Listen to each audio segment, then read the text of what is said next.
ফ্যাসিবাদের বিরুদ্ধে গত ১.৫ দশকের আন্দোলনের ধারাবাহিকতায় শেষ পর্যন্ত জুলাইয়ের গণ অভ্যুত্থানে হাজারো শহীদের প্রাণের বিনিময় স্বৈরাচার এই দেশ ছেড়ে পালিয়ে যেতে বাধ্য হয়েছে। জুলাইয়ের গণ অভ্যুত্থানের সবচেয়ে বেশি সংখ্যক শহীদ হয়েছেন কিন্তু শ্রমজীবী মানুষ। বিশেষ করে এই সাভার আশুলিয়ায় শ্রমিকদের উপরে গণহত্যা চালানো হয়েছিল। হত্যা করে শ্রমিকদের লাশগুলোকে পুড়িয়ে ফেলা হয়েছিল, মানুষের লাশগুলোকে পুড়িয়ে ফেলা হয়েছিল।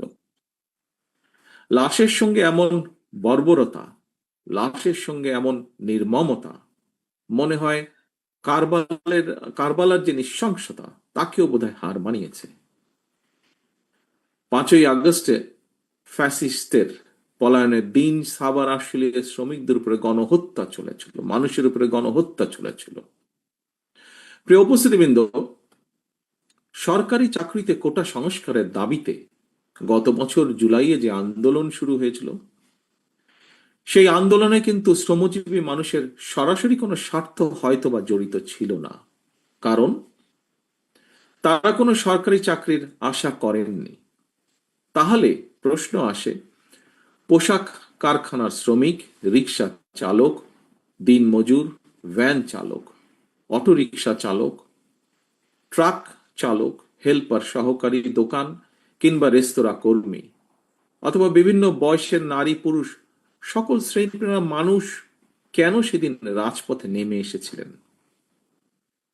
একজন রাজনীতিবিদ হিসাবে, একজন রাজনৈতিক কর্মী হিসাবে আমি একটি কারণ খুঁজে পাই। এর কারণ একটাই, দেশের সকল শ্রেণী পেশার মানুষ, দেশপ্রেমিক গণতান্ত্রিকামী জনগণ বিশ্বাস করেছে